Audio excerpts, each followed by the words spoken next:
In this film, Dr. Avinash D'Souza, a seasoned psychiatrist, provides valuable insights into the escalating mental health crisis, with a particular focus on the challenges children face. The film sheds light on complex topics such as body image, sexuality, and mental health, offering practical advice for parents and caregivers. What is the difference between psychiatry and psychology? देखिए, psychiatry को हम मनोचिकित्सा कहते हैं और psychology जो है वो मनोविज्ञान होता है। तो जो साइकोलॉजिस्ट होता है वो एमए डिग्री करते हैं, आर्ट्स स्ट्रीम में पढ़ते हैं, कुछ कुछ कॉलेजों में साइंस स्ट्रीम में पढ़ते हैं और एमएससी साइकोलॉजी में करते हैं। और जो साइकाइट्रिस्ट है वो एक डॉक्टर होता है, तो वो एमबीबीएस कोर्स बेसिक डॉक्टर का करता है, उसके बाद एमडी साइकाइट्री 3 साल का स्पेशलाइजेशन करता है और फिर साइकाइट्रिस्ट जो है वो थेरेपी भी देता है, बोलता भी है, दवाई भी दे सकता है, काउंसलिंग भी करता है। जबकि साइकोलॉजिस्ट जो है वो पेशेंट को टेस्ट करता है अलग अलग साइकोलॉजिकल टेस्ट द्वारा कि किस हद तक मानसिक तकलीफ है, उसकी गहराई कितनी है, और साथ में काउंसलिंग और थेरेपी भी देते हैं। If someone has a mental health condition or disorder, should they consult a psychiatrist or a psychologist? Generally जब मेंटल हेल्थ से जुड़ी समस्या होती है तो लोग पहले अपने जनरल प्रैक्टिशनर फैमिली डॉक्टर के पास जाते हैं। तो फैमिली डॉक्टर जनरली उन्हें लोग को काउंसलर के पास भेजते हैं, क्योंकि काउंसलर से उन्हें डर नहीं लगता। उनको लगता है कि दवाई नहीं देंगे, सिर्फ बात होगा, विचार विमर्श होगा, उससे हल निकलेगा। तो पहले साइकोलॉजिस्ट के पास अक्सर लोग जाते हैं। फिर अगर साइकोलॉजिस्ट को लगा नहीं, तकलीफ इतनी ज़्यादा है कि काउंसलिंग द्वारा ठीक नहीं होगा और काउंसलिंग के साथ साथ दवाई की भी ज़रूरत होगी, तो वो साइकाइट्रिस्ट के पास भेजते हैं। कई बार लोग साइकाइट्रिस्ट के पास भी डायरेक्टली जाते हैं, लेकिन ज़रूरी नहीं है कि हर बार साइकाइट्रिस्ट दवाई ही दे। साइकाइट्रिस्ट भी शायद कभी ये सलाह दे कि दवाई की अभी आवश्यकता नहीं है और हम काउंसलिंग द्वारा ही इस प्रॉब्लम का हल निकाल सकते हैं। What are your thoughts on the increasing prevalence of mental health conditions among school-going children? देखिए, आजकल हम पहले तो एक डिजिटल युग में आ गए हैं, क्योंकि जब कोविड की महामारी जब चली तो उस समय पे काफ़ी बच्चे जो थे, जो डिजिटल नहीं भी थे, उन्हें ज़बरदस्ती डिजिटल होना पड़ा। तो उसके कारण डिजिटल युग और डिजिटल गैजेट्स के प्रति उनका आकर्षण बढ़ गया है। तो जो बच्चों को मोबाइल 8वीं 9वीं या 10वीं कक्षा में मिलनी थी, 5वीं में मिल गई। जिन बच्चे को गैजेट्स एक 4-5 साल बाद मिलनी थी, पहले मिल गई। तो उसके कारण जो है स्कूलों में बच्चों में हम अक्सर देखते हैं कि गैजेट का एडिक्शन या लत जो है बढ़ रही है। और इसके कारण जो है आजकल बच्चे क्लासरूम में बैठ के पढ़ना पसंद नहीं करते हैं। साथ साथ में बच्चे की जो सहन शक्ति है वो कम हो गई है। इसलिए डिप्रेशन या निराशापन, एंग्जाइटी, चिंता, एग्रेशन, गुस्सा आना, ये इसकी जो सीमा है बच्चे जल्दी हद पार कर देते हैं। पहले जो थी एक सहनशीलता थी, एक समझ थी, एक सीमा थी जिसको वो पार नहीं करते। बट डिजिटल युग और ग्लोबलाइजेशन और बहुत सारी चीज़ों के कारण ये जो है हद बच्चे जल्दी पार कर जाते हैं। इसलिए मानसिक तकलीफ जो है बच्चों में आजकल बहुत बढ़ रही है। आजकल तो हम प्राइमरी स्कूल के बच्चे भी देखते हैं जिन्हें निराशापन होता है, जिनमें गुस्सा है, जो क्लास में नहीं बैठ पाते हैं, टीचर की बात नहीं सुनते हैं, टीचर को उल्टा जवाब देते हैं। और इसका कारण कई बार ये भी होता है कि वो ऑनलाइन जाके क्या कंटेंट देख रहे हैं, इसका उनके मन पे, मानसिक स्वास्थ्य पे असर होता है और उसके कारण जो है उनकी मेंटल हेल्थ बिगड़ती जाती है। तो कई बार उन्हें ये लगता है कि वो ऑनलाइन जाते हैं, यूट्यूब पे जाते हैं, कभी कभी कुछ वीडियो ऐसे आ जाती है कि आप नौकरी कीजिए, कमाइए, पढ़ना ज़रूरी नहीं है, तो एक गलत भाव बच्चे के मन में आ जाता है। कभी कभी ऐसा भी होता है कि कोई वीडियो डाल देगा कि जो आपको नहीं मिले उसको छीनिए, तो बच्चा थोड़ा चोरी करने लगता है। तो आजकल ऑनलाइन में कोई भी कुछ भी पोस्ट करता है, तो बच्चे के मन पे क्या प्रभाव होगा ये हम कह नहीं सकते। इसलिए छोटे उम्र से लेके सेकेंडरी स्कूल तक, 10वीं तक सभी बच्चों में हम मानसिक तनाव देखते हैं। Could you share your insights on how a child's disability impacts both the child and their parents? पहली बात तो जो विकलांग बच्चे होते हैं जिनमें डिसेबिलिटी है, उनमें मानसिक तकलीफ़ें थोड़ी ज़्यादा होती है, क्योंकि जो बाकी के बच्चों के मुकाबले में सारी चीज़ें सेम हैं। उसके साथ साथ विकलांग के कारण वो ये जानते हैं कि हम अलग हैं, हमारी क्षमता कम है, हमारी जो कार्य करने की क्षमता है वो कम है, पढ़ने की क्षमता कम है, समझने की क्षमता कम है और शारीरिक तौर पे भी वो समझते हैं कि हम थोड़े अलग हैं। तो इसलिए पहले से ही जो है उनका कॉन्फिडेंस कम होता है। और इन पेरेंट्स के बच्चों में भी थोड़ा सा शर्म, थोड़ा सा गुस्सा, थोड़ा सा टेंशन रहता है कि हमारा बच्चा आगे चल के ज़िंदगी के रेस में कैसे आगे बढ़ेगा।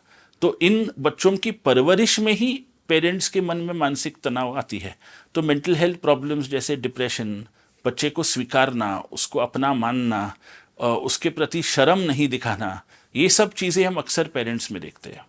What strategies do you employ when supporting parents and children with disabilities? तो जब विकलांग बच्चे के माँ बाप हमारे पास आते हैं तो बच्चे की प्रॉब्लम एक तरफ होती है कि हम बच्चे के साथ तो काम करते हैं, लेकिन ये बहुत ज़रूरी है कि माँ बाप जो है साथ साथ में पूरे परिवार को हम बैठ के समझाते हैं कि पहले विकलांग क्या होता है, विकलांगता की सीमाएं क्या है, विकलांगता होते हुए बच्चा क्या क्या कर सकता है।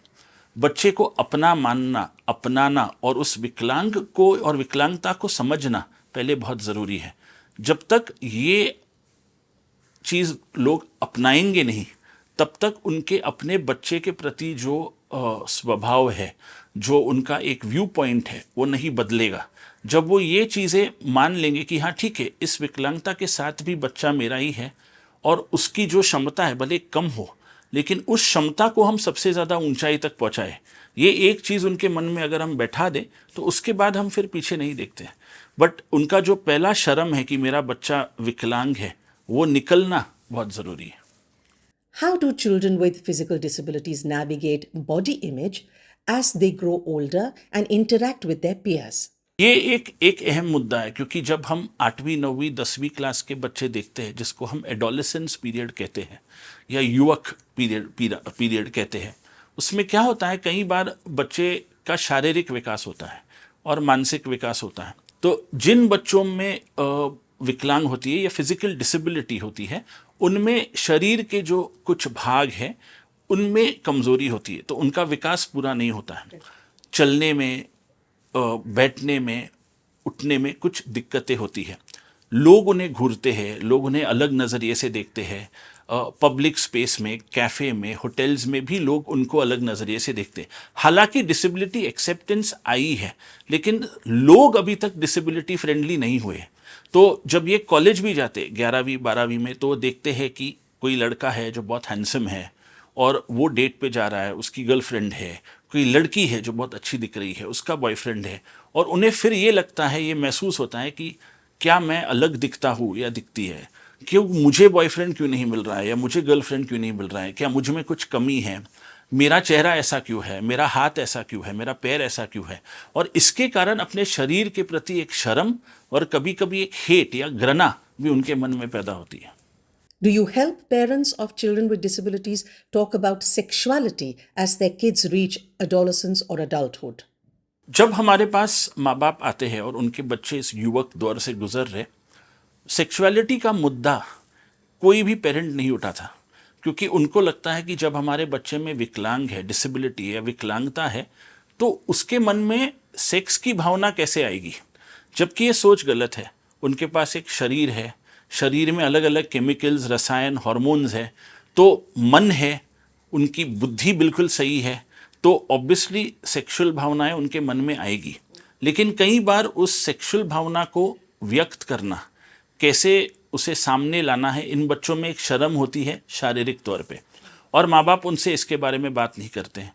यदि बच्चे बात करें तो माँ बाप को लगता है ऑलरेडी तुम्हें ये तकलीफ़ है और तुम ये शर्मनाक चीज़ों के बारे में बात कर रहे हो, तो बच्चा और डर जाता है और बात नहीं करता है। इसीलिए ओपन कॉन्वर्सेशन होना बहुत ज़रूरी है, क्योंकि उनका खुद का भी एक शरीर है, उनका ये एक बेसिक ह्यूमन राइट है कि वो सेक्सुअलिटी एक्सप्रेस करे, और सेक्सुअलिटी अभी भी कुछ वर्गों में एक टैबू टॉपिक है, तो इसको खुल के इसके बारे में बात करना बहुत आवश्यक है। Do share your thoughts on suicidal tendencies among children with disabilities. जब हम बच्चे और युवक देखते हैं जिनमें डिसेबिलिटीज़ होती है, कई बार उनके मन में निराशापन, उदासी, चिंता, फिक्र, ये चीज़ें होती हैं। जब निराशापन बहुत बढ़ जाती है तो कभी कभी उनके मन में आ सकता है कि मैं जीकर क्या करूं, मेरे जीवन का क्या मकसद है, और उस समय पे आत्महत्या या सुसाइड के विचार उनके मन में आ सकते हैं। ये उन लोगों में या बच्चों में हम ज़्यादा देखते हैं जब उनके पास परिवार का सपोर्ट नहीं हो, या परिवार उसको धिक्कारते हैं या उनका मजाक उड़ाया जाता है, कॉलेज में अगर उनके साथ बुलिंग हो रहा हो या उनके फोटोज़ लेके कुछ गलत फोटोग्राफ्स या मीम्स बना के सर्कुलेट हो रहे हो, तो उसका उनके मन पे मानसिक प्रभाव पड़ता है। तब हो सकता है उनके मन में विचार आए। जैसे हम डिसेबिलिटी में सेक्सुअलिटी को लेके बात नहीं करते, वैसे ही हम किसी को ये चीज़ें नहीं पूछते हैं, क्योंकि पेरेंट्स को लगता है कि अगर हमारे बच्चे में ऑलरेडी ये खामियां है तो वो सुसाइड क्यों करेगा, वो वैसे ही उस तरह से उसमें बल नहीं है कि वो करे।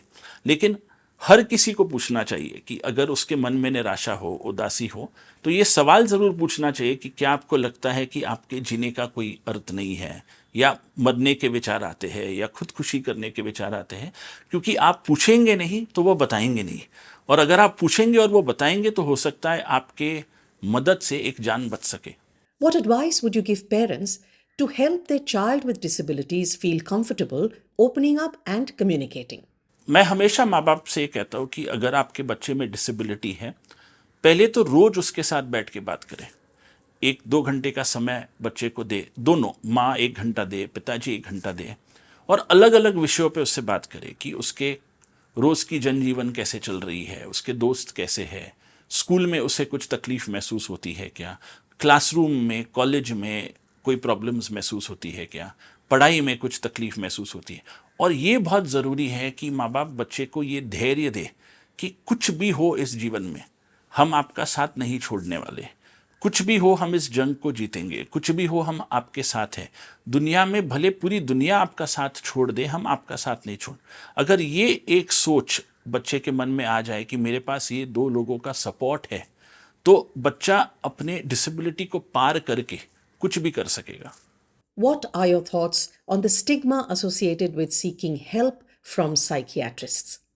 कई बार जब हम किसी बच्चे को या उसके माँ बाप को कहते हैं कि आपको एक साइकाइट्रिस्ट की सलाह लेनी चाहिए, अभी साइकाइट्रिस्ट के पास जाने में बहुत शर्म होती है।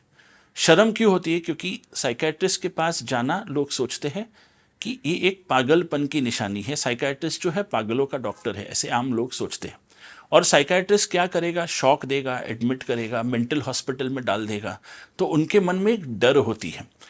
साइकाइट्रिस्ट जो है वो एक आम आदमी है, आपकी तरह ही आदमी है, वो एक पिता है, भाई है, उसके बच्चे हैं, वो अपना घर चलाता है, वो साइकाइट्री पढ़ के आपका इलाज कर रहा है, वो एक डॉक्टर है। वो ऐसे कोई मेंटल हॉस्पिटल में बैठा छड़ी लेके इंसान नहीं है जो शॉक दे रहा हो या लोगों को तड़पा रहा हो। तो ये एक परिभाषा जो मन में है मिटनी चाहिए। दूसरी परिभाषा है कि अगर हम साइकाइट्रिस्ट के पास जाएंगे तो वो दवाई देंगे, हम दवाई के आदी हो जाएंगे। तो मैं हमेशा लोगों को कहता हूँ कि अगर आपके दिल में सुराग होता या किडनी में सुराग होता तो आप जाके दवाई लेते। यहाँ जब आपके मन में सुराग है, आप दवाई लेने को तैयार नहीं हो। और आजकल 2024 में हमारे पास बहुत सारी दवाइयाँ ऐसी हैं कि कोई साइड इफ़ेक्ट्स नहीं है, अच्छी दवाइयाँ हैं, इलाज अच्छे से हो जाता है, दवाइयाँ बंद भी हो जाती है और पेशेंट्स रिकवर भी हो जाते हैं।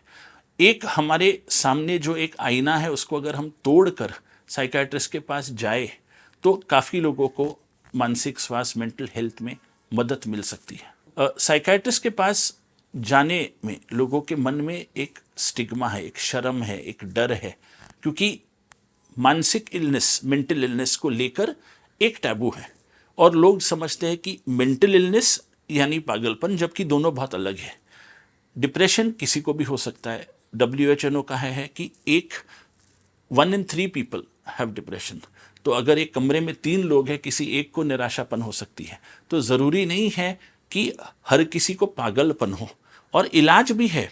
लेकिन ये जो स्टिग्मा है कि लोग क्या कहेंगे, लोग क्या बोलेंगे, हमें देखकर लोग सोचेंगे हम पागल है, बच्चा पागल है, सोसाइटी में लोग, ये जो लोग क्या कहेंगे जो मन में लोगों का बैठा है इंडिया में और अलग देशों में, इसके कारण जो है लोग हेल्प नहीं चाहते। तो ये स्टिग्मा तोड़ना है और ये आज की पीढ़ी का काम है कि हम ये स्टिग्मा तोड़ें।